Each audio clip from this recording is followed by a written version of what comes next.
अब हार्ट को ठीक रखने के लिए हमारे को क्या करना चाहिए? हार्ट को ठीक रखने के लिए हार्ट की मांसपेशियों की एक्सरसाइज होनी चाहिए। जैसे जितना ज्यादा हार्ट की मसल्स काम करेंगी उतना हमारा हार्ट नॉर्मल बना रहता है। यानी कि हमें डेली कम से कम हार्ट को नॉर्मल रखने के लिए 10,000 स्टेप चलने चाहिए। एक नॉर्मली कहा जाता है, जैसे ये घड़ी है, जब 10,000 स्टेप्स आपके कंप्लीट हो जाते हैं ये बता देगी आपको कि आपके 10,000 स्टेप कंप्लीट हो गए। ठीक है, नहीं तो आपको पूरे दिन में 120 सीढ़ियां उतरना चढ़ना चाहिए। मतलब उतरना और चढ़ना अलग अलग है कि 120 सीढ़ियां चढ़ना, 120 सीढ़ियां उतरना। अगर आप 120 सीढ़ियां उतर और चढ़ लेते हैं पूरे दिन में तो भी हार्ट की मसल्स में काम बना रहेगा।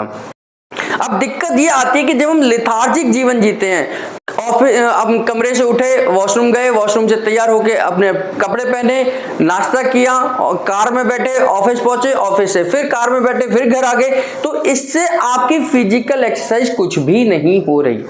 इससे क्या है कि हार्ट के चारों तरफ जो नर्व हैं, जो ब्लड आर्टरीज हैं, वेन्स हैं, वो धीरे धीरे सिकुड़ना शुरू कर देती हैं, ब्लॉक करना शुरू कर देती हैं। जैसे अगर हम अपने यहां से घर जाते हैं, अपने यहां से ऑफिस से घर जाते हैं, यहां से एक मेन हाईवे है ना, मेन हाईवे। अगर उस मेन हाईवे में किसी वजह से जाम है तो हम क्या करते हैं, वहां से यू टर्न करते हैं, फिर गलियों से होकर निकल जाते हैं। ऐसे ही कभी भी कौन निकल जाते हैं, क्योंकि गलियों से रास्ता हमें पता है और वहां से जाकर हम अपने घर पहुंच जाते हैं। या कई बार आपने देखा होगा कि हम इस फ्लाईओवर पर जा रहे हैं, यहां पर जाम है, हम क्या करते हैं, वापस यू टर्न करते हैं और फिर यहां से गली से होते हुए अपने फिर वापस यहां जाकर मिल जाते हैं और निकल जाते हैं, है ना। ये क्या हमने करा, बाईपास किया। इसी को हम बाईपास बोलते हैं और डॉक्टर भी इसको बाईपास ही करते हैं। बाईपास करते हैं कि बाईपास में क्या करते हैं कि अगर यहां पर कोई ब्लॉकेज है तो एक आर्टरी ऐसे जोड़ देते हैं, ऐसे कर एक आर्टरी अलग से जोड़ दी। अब यहां से ब्लड जाएगा, यहां जाकर तो वापस आ जाएगा क्योंकि ये ब्लॉकेज है, तो यहां से ब्लड आएगा ऐसे निकल जाएगा। तो इसको हम क्या बोलते हैं, बाईपास करना। तो इसी को बाईपास सर्जरी भी कहते हैं कि एक नई आर्टरी डाल दी जाती है और वहां से ब्लड निकलता है, जो ब्लॉकेज है उस रास्ते को छोड़कर अपना काम चलता रहता है। अब ये नेचुरल भी बाईपास होता है। बाईपास यानी कि ये रास्ते बहुत सारे बने हुए हैं, आप कभी भी जाएंगे तो एक रास्ता नहीं होता, बहुत सारे रास्ते बने हुए, लेकिन वो रास्ते साफ होंगे तभी आपका रास्ता मिलेगा। आप पता चले फ्लाईओवर से तो नीचे आ गए, लेकिन जिस गली में गए वो गली का ही दरवाजा बंद है, वो गली ब्लॉक है, उसमें काम चल रहा है। फिर दूसरी गली में गए, दूसरी गली भी बंद है, तो फिर क्या करेंगे, आप परेशान हो जाएंगे। तो ऐसे ही हमारे साथ होता है कि जब हार्ट अटैक आ रहा होता है, तो जब हार्ट अटैक आता है तो एक जगह ब्लॉकेज हो गई तो ब्लड ये कोशिश करता है कि दूसरी जगह से निकलकर उस हार्ट अटैक से बचा जाए। लेकिन जब वो तब बचा जाएगा जब आपने सारे रास्ते खोल रखे होंगे भी। एक से रास्ता बंद है तो दूसरी से निकल गया, दूसरे का रास्ता बंद है तो तीसरी से निकल गया। ऐसे नेचुरल बाईपास होते हैं हमारे, लेकिन सारे ही बंद होंगे तो फिर वो हार्ट अटैक आना ही है, फिर आदमी की डेथ हो ही जाती है। तो इन सब बाईपास को खोलने का तरीका है कि हम फिजिकल एक्सरसाइज करें। नेचुरल फिजिकल एक्सरसाइज आप कर रहे हैं तो कई बार माइनर अटैक हमें आता भी है और हमें पता भी नहीं चलता। जैसे कई बार आपके सीने में बहुत तेज दर्द होगा और थोड़ी देर बाद फिर नॉर्मल हो जाएगा। हम थोड़ा थपथपाते हैं, ऐसे करते हैं, इधर करते हैं, एक्सरसाइज करते हैं तो नॉर्मल ठीक हो जाता है और फिर हम डॉक्टर को दिखाते हैं तो वो बताता है कि माइनर अटैक था, यानी कि हार्ट अटैक ही था, लेकिन आपकी फिजिकल कंडीशन ठीक होने की वजह से वो आप बच गए। वो कब बच गए, जब हमने सारे रास्तों को खोल के रखा है। रास्ते कैसे खुलेंगे, जब आप फिजिकल एक्सरसाइज करेंगे। तो हार्ट केवल एक ही तरीके से स्वस्थ रह सकता है कि आप जितनी फिजिकल एक्सरसाइज हार्ट के लिए करें उतना अच्छा है। आजकल तो जिम में भी कार्डियक एक्सरसाइजेज हो जाती हैं, अलग से एक्सरसाइजेज होती हैं जो इस हार्ट को मजबूत करने के लिए रखी जाती हैं। कार्डियो एक्सरसाइज जिनको बोलते हैं, है ना, कार्डियक एक्सरसाइजेज हैं जिन पर ट्रेडमिल पर चलना हमारा कार्डियक एक्सरसाइज है, सीढ़ियां चढ़ना उतरना कार्डियक एक्सरसाइज है, वॉक करना कार्डियक एक्सरसाइज है। तो वॉक करने से भी आपके नेचुरल बाईपास बने रहते हैं, वो ब्लॉक नहीं होते हैं। जो लोग कोई भी फिजिकल एक्टिविटीज नहीं करते, लेथार्जिक जीवन जीते हैं, बैठते हैं, सोते हैं, खाते हैं, पीते हैं, फिर सो जाते हैं, फिर बैठते हैं, तो उनके नेचुरल बाईपास नहीं होते और उनका जब उनको हार्ट अटैक आएगा तो मेजर हार्ट अटैक होगा और उससे बचना बड़ा मुश्किल हो जाता है। तो हार्ट के लिए ब्रीदिंग एक्सरसाइज भी आप कर सकते हैं, क्योंकि जितना आप लंबा ब्रीथ करते हैं आपके नेचुरल बाईपास खुल जाते हैं। जितनी लंबी गहरी सांस छोड़ते हैं नेचुरल बाईपास अपने काम करते हैं। मैंने आपको बताया था कि जितनी लंबी गहरी सांस लेंगे उतने लंबे समय तक ऑक्सीजन आपके शरीर में रुकती है, और जितनी देर तक ऑक्सीजन रुकेगी वो नेचुरली हर सेल तक पहुंचने की कोशिश करेगी। तो नेचुरली हर सेल तक जब ऑक्सीजन पहुंचेगी तो काम अपने आप नेचुरली बाईपास काम करते रहते हैं।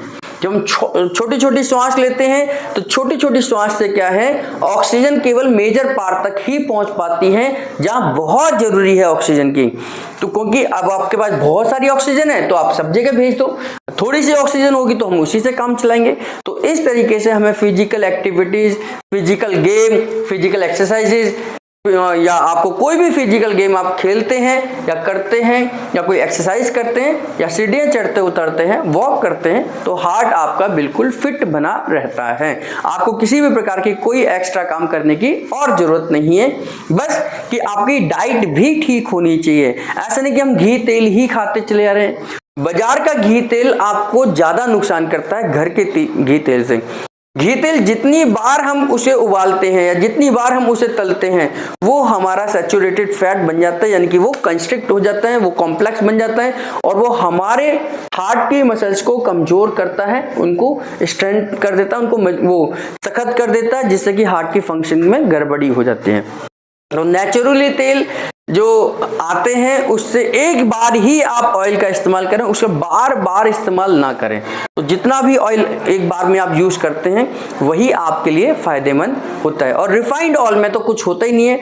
रिफाइंड ऑयल में तो यानी कि पूरा का पूरा रिफाइंड है, उसमें से सारे पोषण तत्व हटने के बाद, सारे के सारे न्यूट्रिशन वैल्यू हटने के बाद उसे हम रिफाइंड कहते हैं। तो रिफाइंड तो आपको कोई पोषण देता ही नहीं है, तो रिफाइंड का, डालडे का इस्तेमाल बिल्कुल भी नहीं करना चाहिए। अब हम कुछ बीमारियों को समझते हैं और उससे पहले एक इसके फंक्शन को समझते हैं।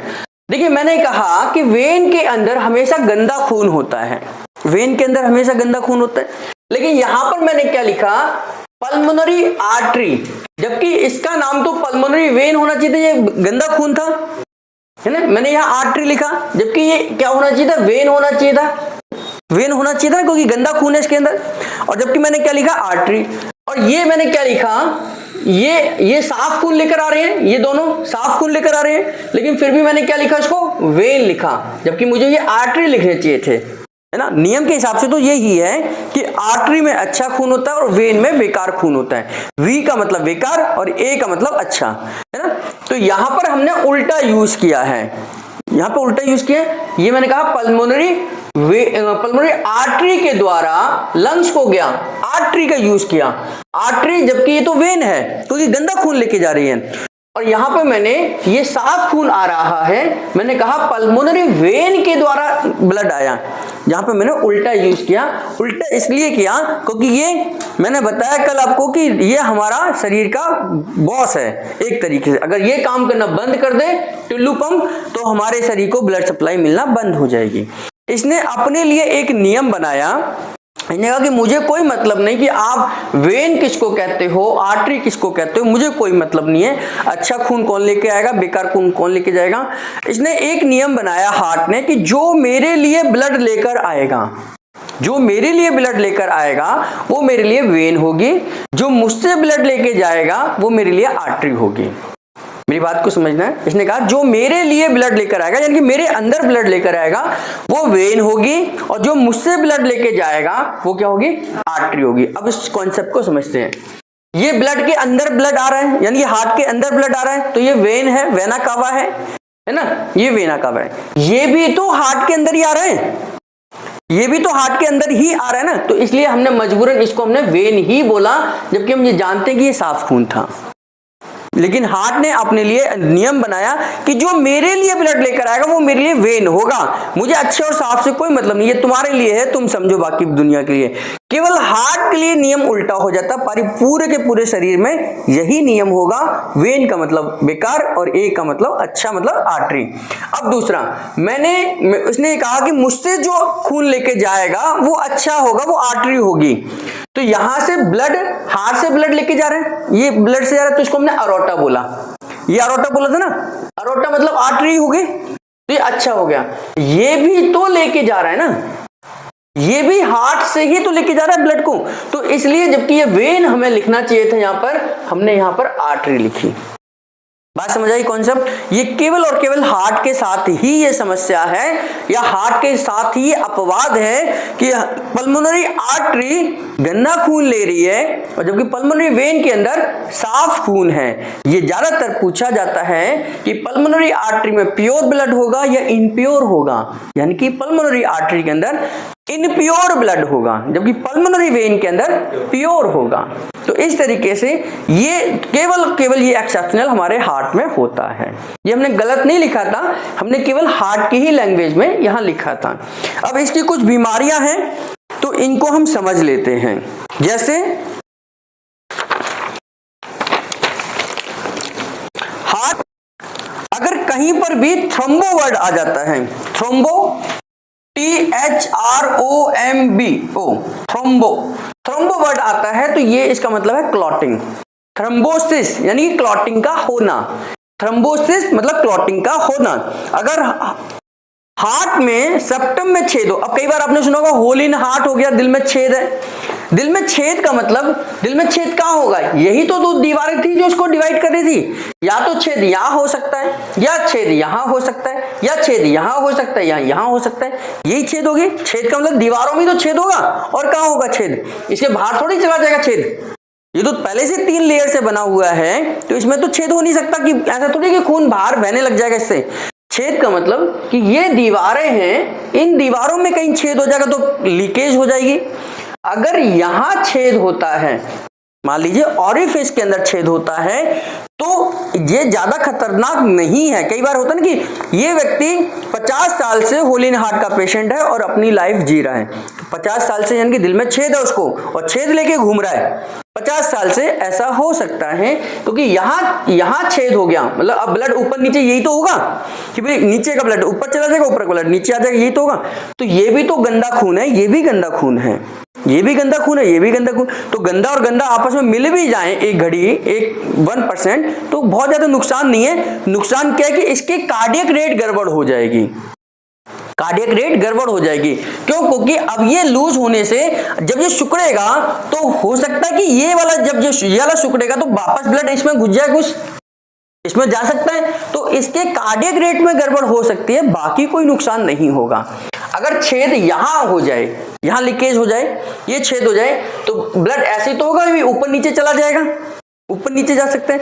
अब ये भी साफ है, ये भी साफ है, सिर्फ फर्क क्या पड़ेगा कि जब ये वाला चैम्बर सिकुड़ेगा तो इसे तो जाना चाहिए था, जबकि ब्लड इधर, लेकिन थोड़ा बहुत इधर भी जा सकता है क्योंकि लीकेज है ना। या जब ये वाले चैम्बर सिकुड़ेंगे तो सारा का सारा ब्लड इधर आना चाहिए था, लेकिन लीकेज की वजह से हो सकता है वापस चला जाए थोड़ा बहुत, केवल इतना फर्क पड़ेगा।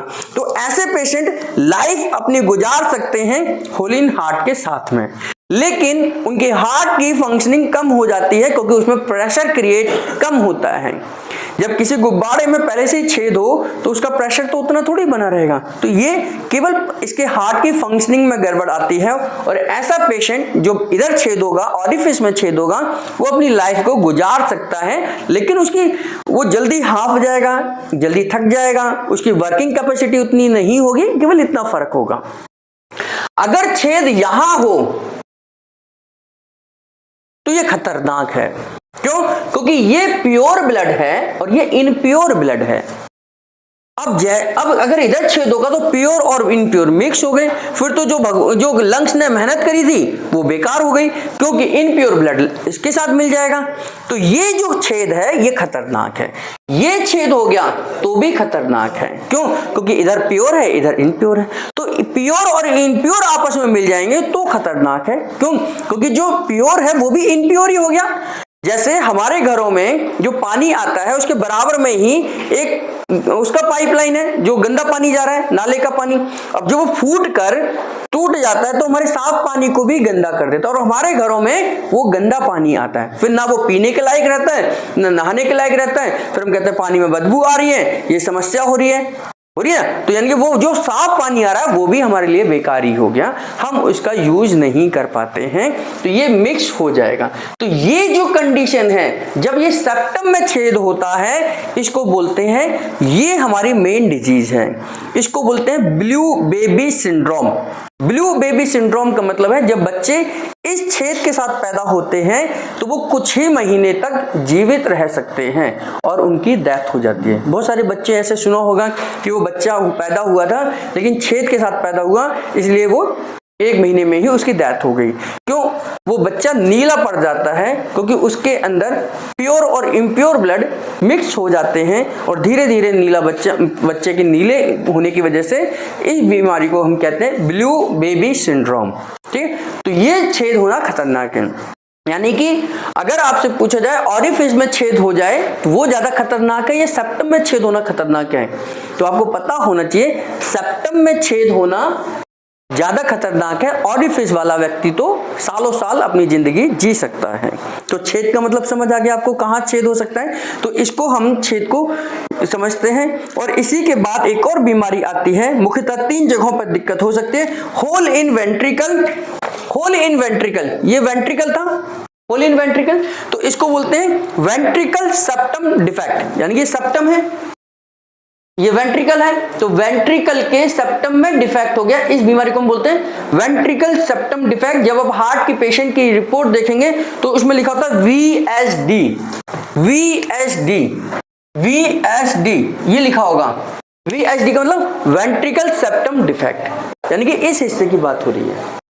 ऐसे ही ASD लिखा हो तो यानी आर्ट्रियम सेप्टम डिफेक्ट। ठीक है, OSD यानी कि O यानी कि ऑरिफिस, O आर्ट्रियम और वेंट्रिकल, OAE, OAV यानी कि ऑरिफिस, ये आएगा आर्ट्रियम ऑरिफिस डिफेक्ट होगा, है ना, यानी कि आर्ट्रियम और ऑरिफिस डिफेक्ट। आर्ट्रियम, आर्ट्रियम वाला तो ये हो जाएगा आर्ट्रियम ऑरिफिस डिफेक्ट।